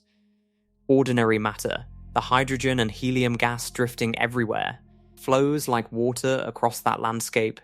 It follows the mountains, it streams toward the peaks, it pools in the deepest gravitational basins. And in those basins, the first stars ignited. The connection between dark matter halos and the first stars is one of the most carefully studied problems in theoretical cosmology.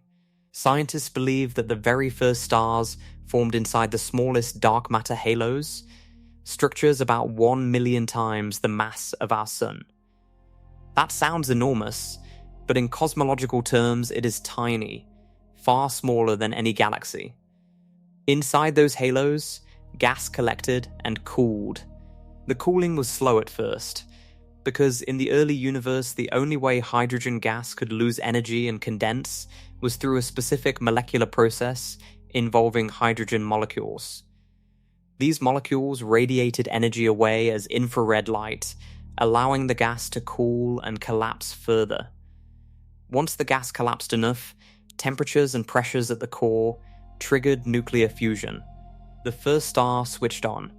Now here is what makes the dark matter connection so important for understanding Webb's discoveries. The rate at which dark matter halos formed and grew determined how many of these gas reservoirs were available for the first stars to ignite in. More halos, more stars, brighter galaxies, faster halo formation, earlier cosmic dawn. If dark matter halos in the early universe formed more abundantly or more rapidly than standard models predict, the first stars could have appeared earlier and in greater numbers than current simulations show. Those stars would have seeded more galaxies earlier, those galaxies would have grown brighter, faster. The population of bright early galaxies Webb is finding could be a direct consequence of dark matter, doing its invisible work more aggressively in the universe's first 200 million years. This idea has a testable prediction. If dark matter halos formed faster and more abundantly than expected, the faint end of the early galaxy population should also be higher than standard predictions. There should be more small, faint early galaxies, not just more bright ones. Detecting those faint galaxies requires even deeper Webb observations than what has been done so far, but it is achievable. Several teams are now designing exactly those observations. They are planning the deepest Webb exposures ever attempted, hoping to find the faint population that would either confirm or rule out the dark matter halo enhancement idea. The stakes are significant. If the faint population also shows an excess, it points toward dark matter behavior as the root cause. If the faint population is normal and only the bright end is elevated, it suggests something happening specifically inside the most active galaxies, rather than in the broader dark matter landscape. Either way, the answer will tell scientists something new about the invisible substance that built the universe's entire architectural framework. And as researchers dig deeper into these early structures, Webb is finding something else hidden in the infrared data that makes the picture even more complex. Something that was invisible to every previous telescope, and that suggests the real pace of early star formation was even faster than the light alone reveals. Everything we have discussed so far involves galaxies we can see. Their light reaches Webb, gets measured, gets analyzed. But some of the most active galaxies in the early universe may be hiding. Star formation is a messy process. When stars form rapidly, they produce enormous amounts of ultraviolet radiation. That radiation hits the surrounding gas and dust, the tiny solid particles of carbon and silicate compounds left over from previous stellar explosions. The dust absorbs the ultraviolet light and re-emits it as infrared radiation. A galaxy forming stars at a furious rate can surround itself in a thick shroud of dust. From the outside, all that visible and ultraviolet light is blocked. The galaxy becomes nearly invisible to cameras looking in those wavelengths. It disappears from optical surveys. Even some infrared surveys miss it if they are not tuned to the right wavelengths. These are called dusty star-forming galaxies, and Webb is finding evidence that they may have been more common in the early universe than previously suspected. The infrared wavelengths Webb detects include some that can penetrate dust. Not all dust is equally opaque to all infrared light. Longer infrared wavelengths slip through where shorter ones are absorbed. By combining observations at different infrared wavelengths, Webb can sometimes detect galaxies that would be completely invisible in any shorter wavelength observation. What this means for the overall picture of early galaxy formation is significant. The bright early galaxies visible in Webb's deep fields are the ones that happen to be visible, the ones whose starlight escapes without too much dust blocking it. But if a large population of equally active galaxies is hidden behind dust clouds, then the true rate of star formation in the early universe could be considerably higher than even Webb's visible detections suggest. Some recent analyses comparing Webb's infrared detections to data from other observatories working at even longer wavelengths have found hints of exactly this hidden population. Galaxies that show up strongly at the longest infrared wavelengths, indicating enormous dust-shrouded star formation, but that are faint or invisible in Webb's primary imaging bands. The implications are striking.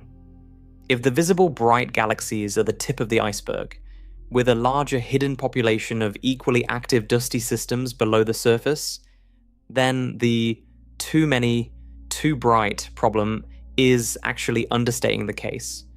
The real excess of early activity could be even greater than current surveys indicate. Confirming this requires combining Webb's observations with data from other facilities, particularly the Atacama Large Millimeter Array in Chile, which detects the specific thermal glow of coal dust in distant galaxies. Teams are already doing this work, cross-matching Webb detections with signals from the longer wavelength data to find the hidden galaxies. Each new detection adds to a picture of the early universe that keeps growing more active, more crowded, and more efficient than any model built before Webb launched. The universe's first billion years are looking less like a quiet beginning and more like a period of intense construction happening simultaneously across enormous scales.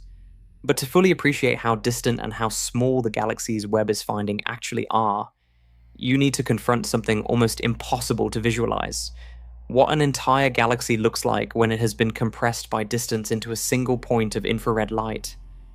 In Webb's deepest images, the most distant confirmed objects do not look like galaxies.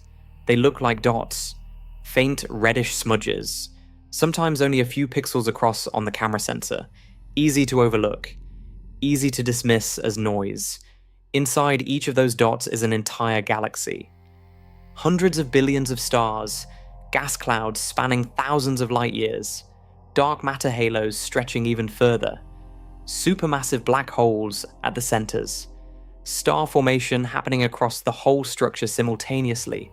All of that collapsed by distance and the expansion of space into a signal so faint, it takes Webb's golden mirrors hours of exposure time to detect it at all.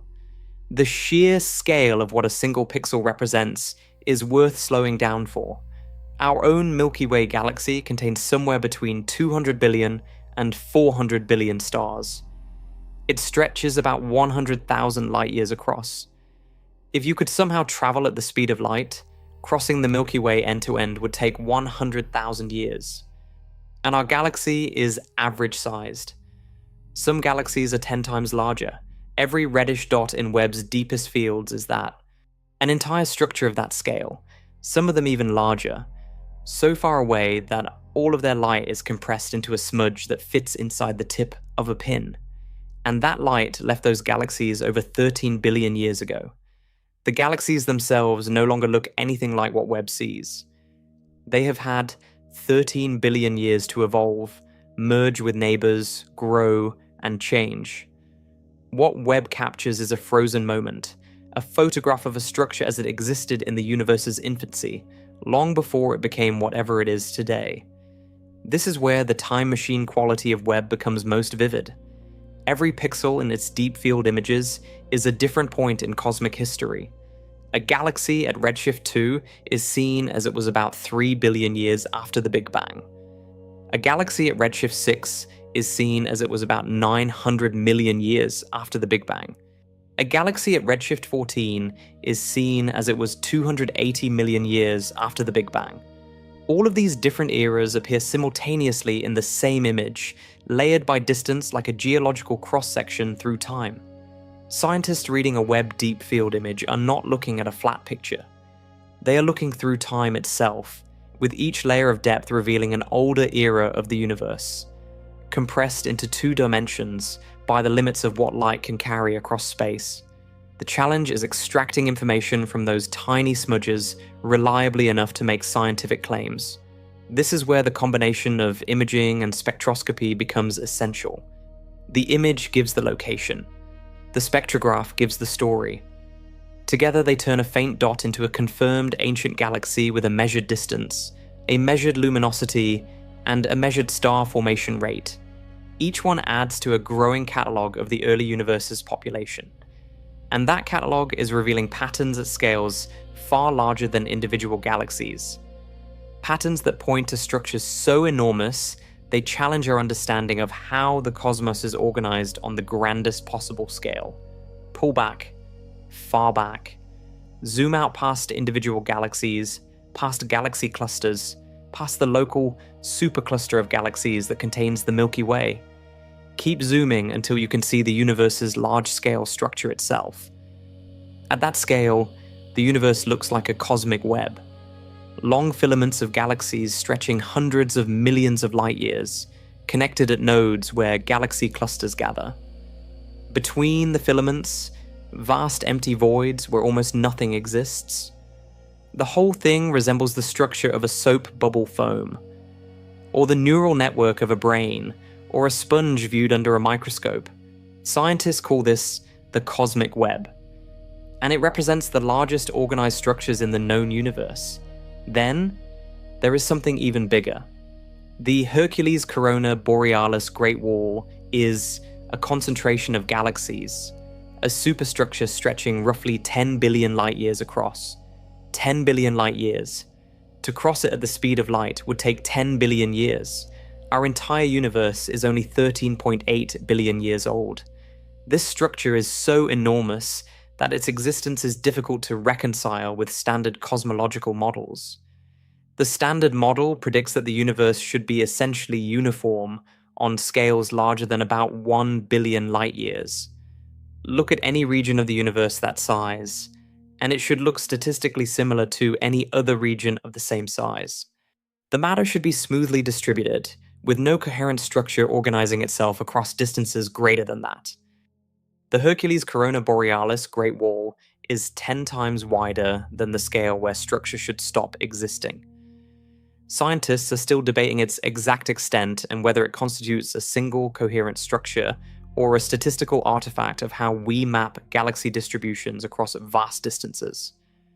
Mapping structures at those distances involves working with redshift surveys, and at the scale of the Great Wall, measurement uncertainties become significant.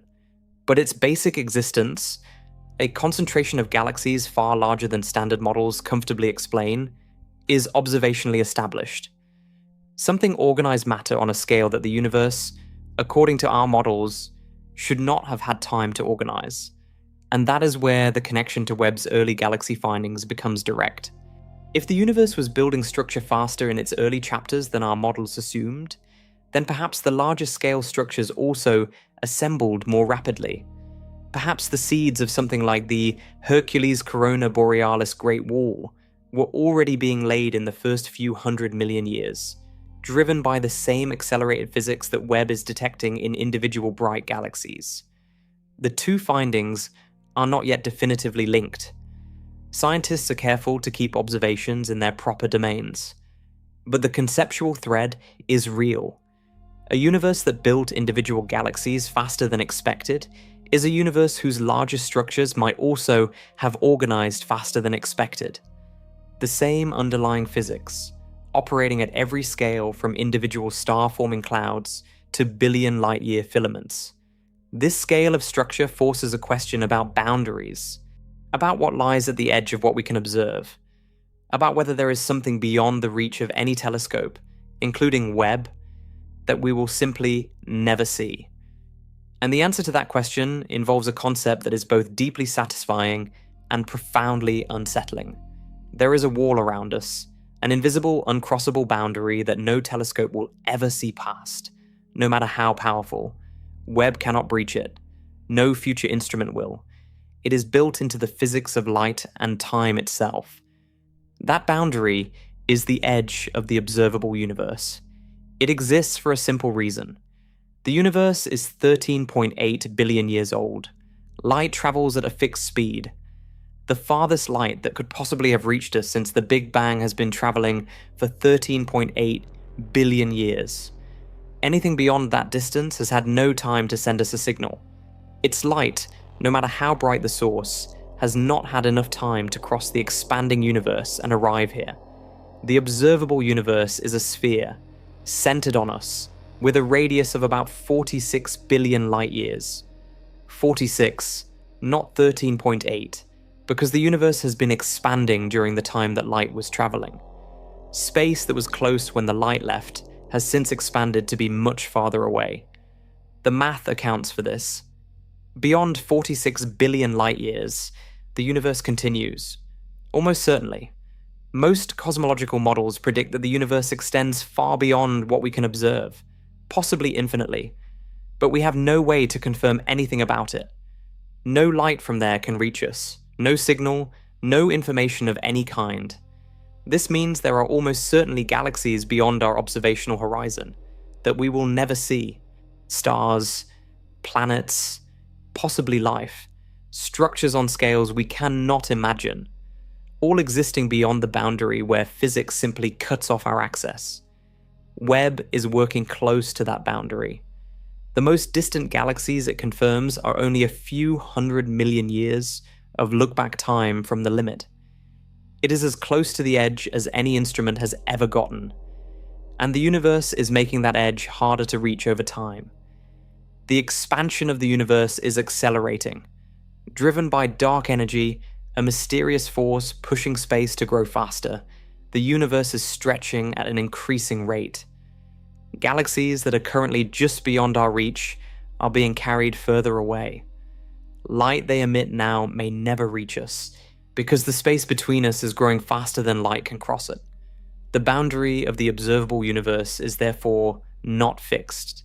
In the far future, galaxies currently visible will eventually accelerate beyond our horizon.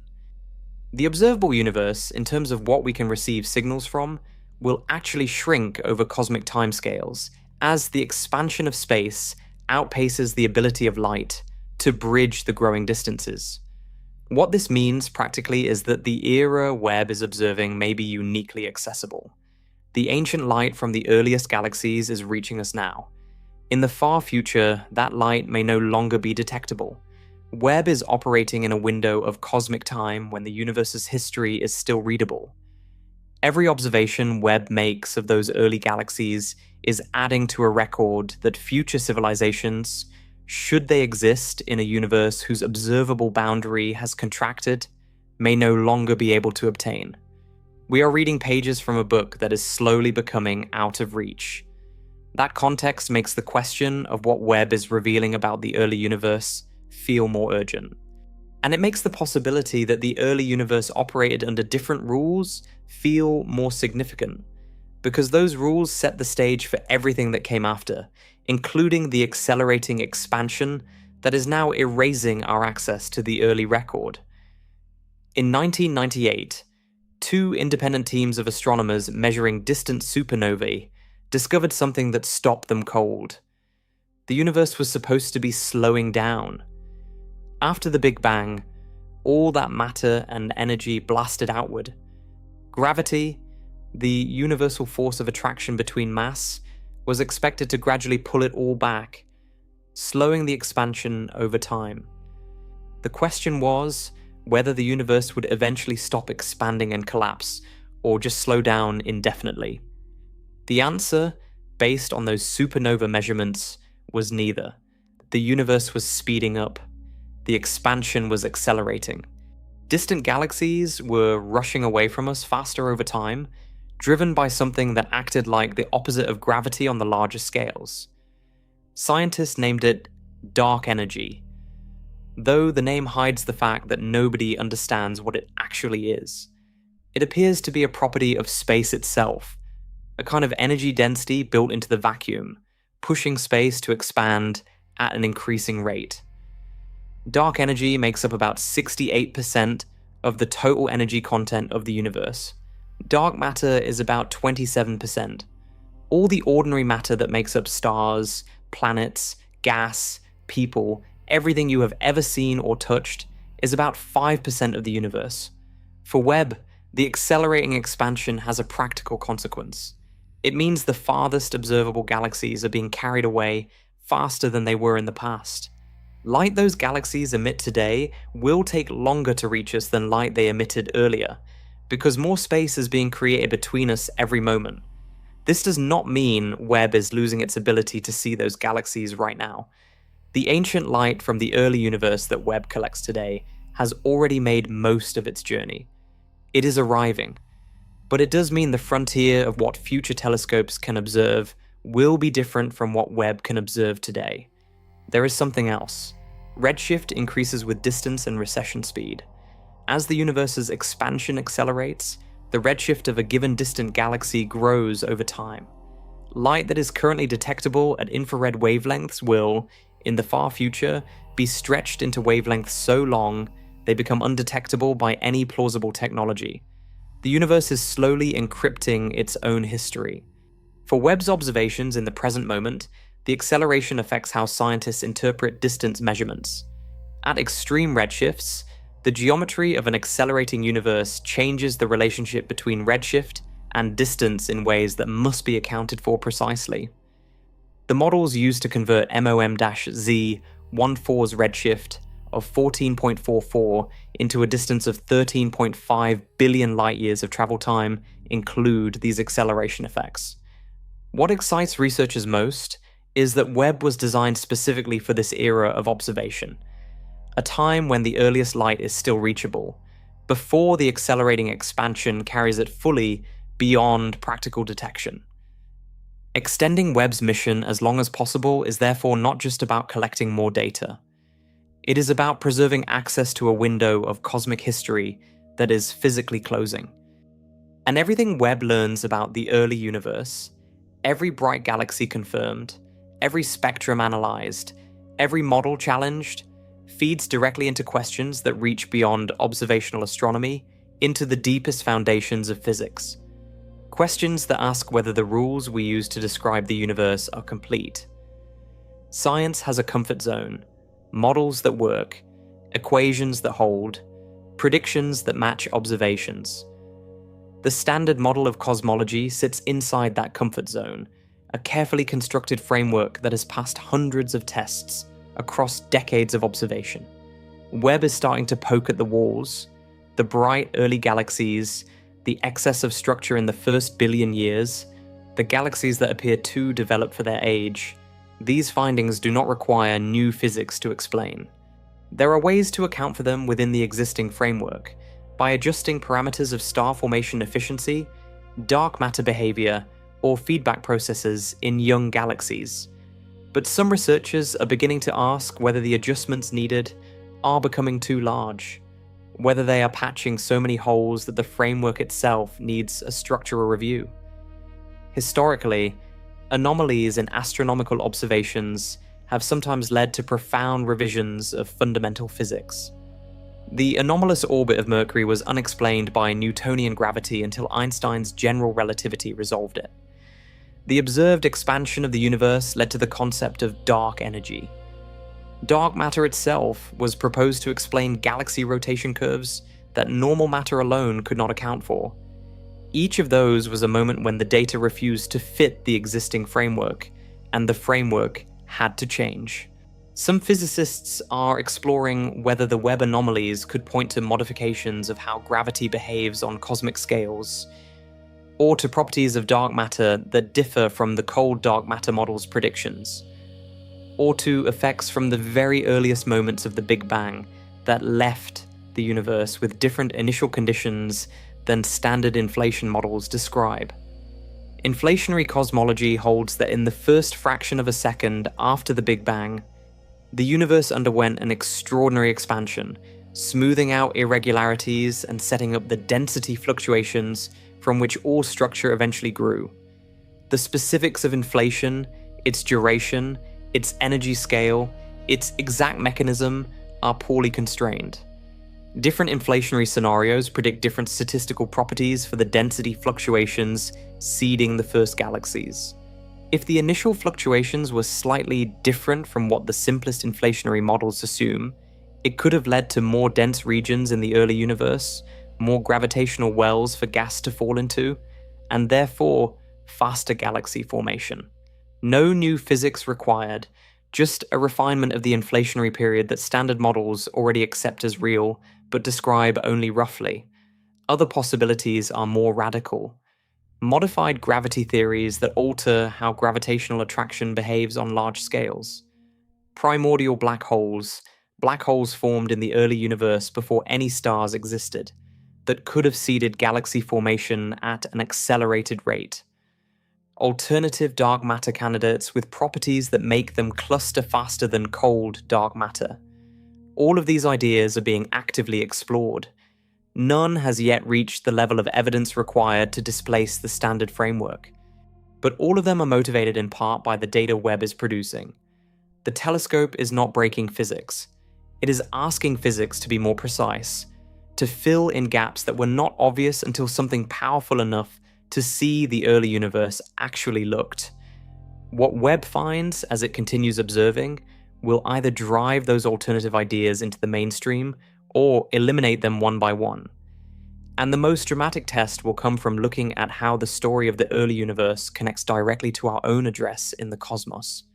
Everything Webb is discovering about the early universe is not just a story about distant ancient galaxies. It is a story about where we come from. The Milky Way is not a bystander in cosmic history. It is a product of it. Every process that shaped the early universe eventually fed into the conditions that allowed our galaxy to form, grow, and produce the sun, the Earth, and every living thing on this planet. Our galaxy began assembling about 12 billion years ago, roughly 1.5 billion years after the Big Bang.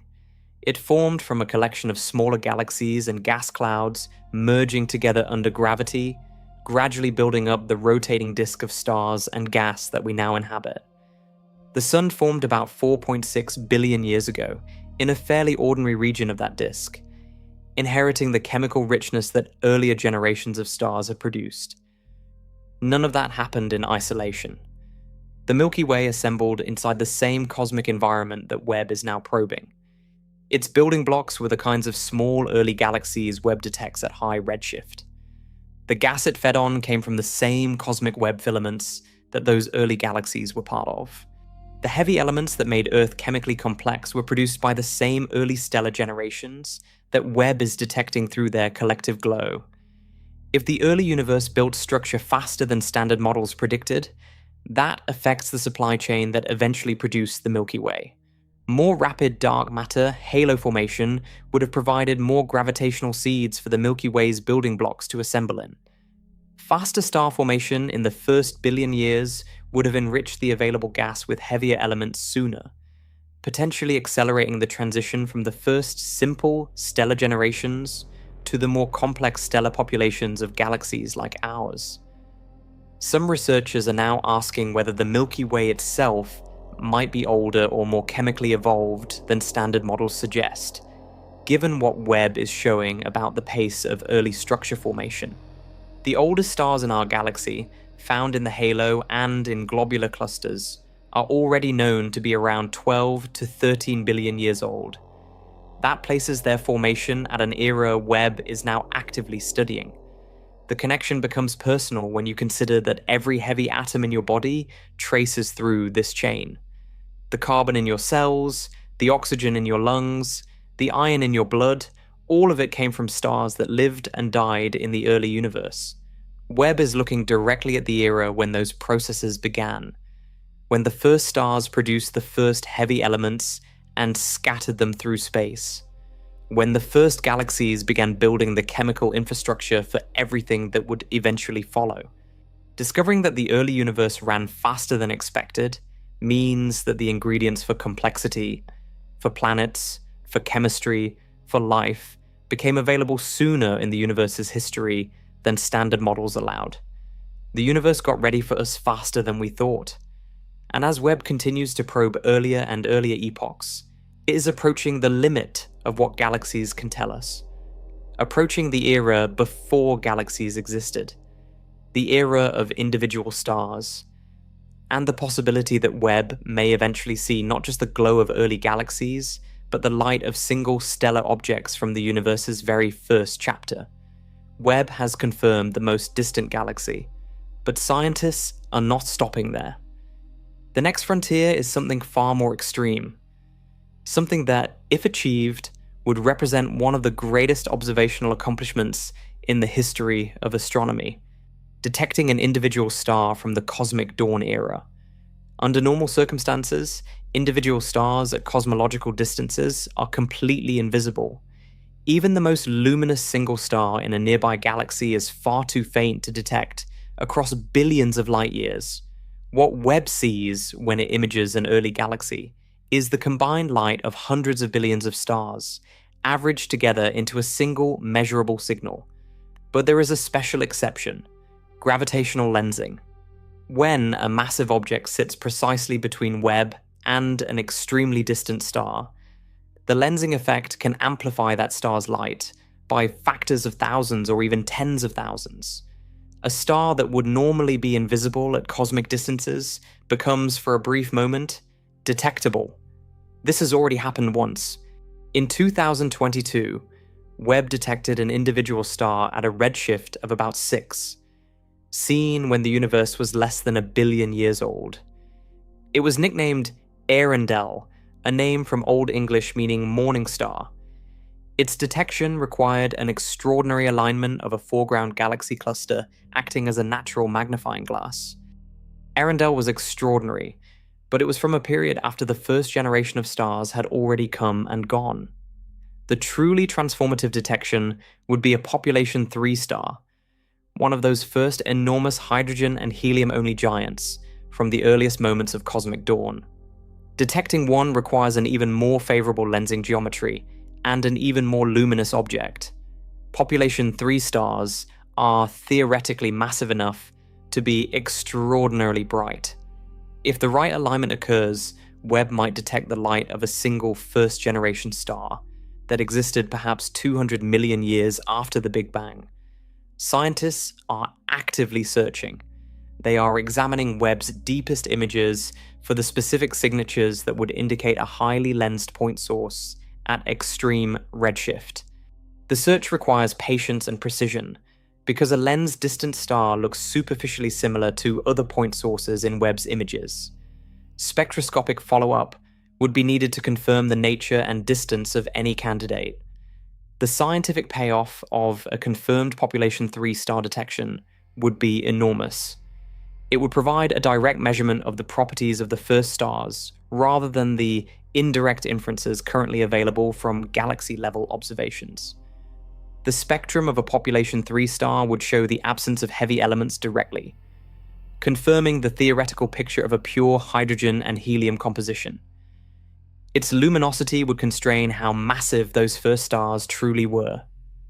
All of this lies at the edge of what Webb can currently achieve. Some candidates have already been identified in lensed fields. Analysis is ongoing. A confirmed first star detection may come within Webb's mission lifetime, and if it does, it will answer a question that has been hanging over cosmology since scientists first realized those ancient giants must have existed. But the deepest question Webb is circling does not involve individual stars or even individual galaxies. It involves the universe itself, its very beginning, and the possibility that what Webb is finding about the speed and scale of early structure formation is a clue pointing towards something that existed before the Big Bang. Science works in stages. First, an observation surprises. Then, researchers propose explanations. Then, those explanations are tested, refined, or discarded. Usually some combination of adjustments to existing models eventually accounts for the surprise. The models survive, a little more detailed than before, but occasionally an observation cannot be accommodated by any adjustment to existing models. Occasionally the data is telling us that the framework itself needs replacement. We are not at that point yet with Webb's findings. The standard model of cosmology has not been broken, but researchers are openly discussing what it would look like if Webb found a galaxy so massive, so luminous, so fully formed at such an early epoch that no modification of existing physics could explain it. Some have proposed a rough threshold. A galaxy with the mass of 1 trillion suns, observed at a redshift above 20, would be extraordinarily difficult to account for in any current framework. At that redshift, the universe would be less than 180 million years old. Building a galaxy of that mass in that time would require either star formation efficiencies so extreme they approach physical impossibility, or initial conditions so different from what inflation predicts that the entire inflationary model would need revision. No such galaxy has been confirmed. Webb has found candidate objects at high redshifts that initially seemed extreme, but spectroscopic follow-up has often revealed them to be at lower redshifts than imaging suggested, or to have lower masses than initial estimates implied. The confirmed record holders remain within the uncomfortable but explainable zone. The uncomfortable but explainable zone is exactly the kind of territory that drives science forward the fastest. Too strange to ignore, not strange enough to demand completely new physics. It pushes researchers to question assumptions, run new simulations, design new observations, and think creatively about what physical processes might have operated differently in the early universe. If Webb does eventually find something that cannot be explained, the response will not be a collapse of cosmology. Science does not work that way. It will trigger an intense period of verification, reanalysis, and theoretical innovation.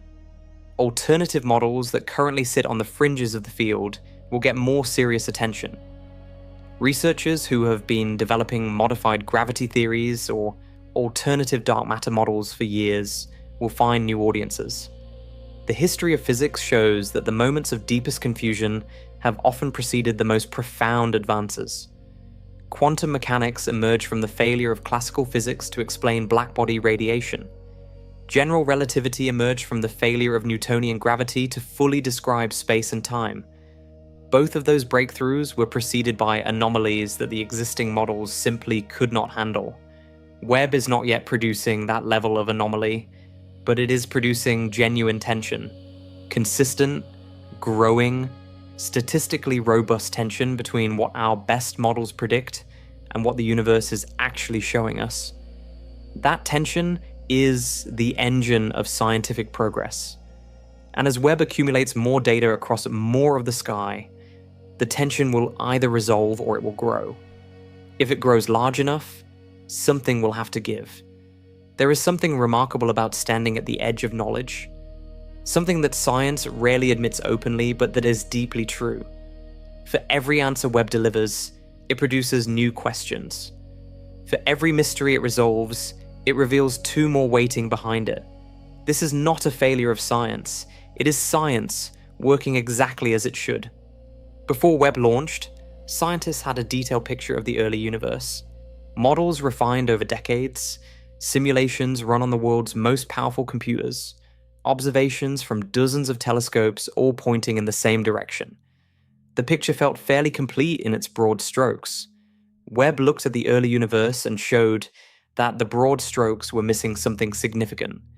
And that is from a telescope that has been operational for only a few years, observing a tiny fraction of the sky. Webb's primary mirror spans just over 21 feet. The full observable universe spans 93 billion light years. Webb is collecting a grain of sand from a beach that stretches across a continent, and what it is finding in that grain is already forcing a major revision of our understanding. What does this say about everything we have not yet looked at? Scientists working on the next generation of observatories are already incorporating Webb's findings into their designs.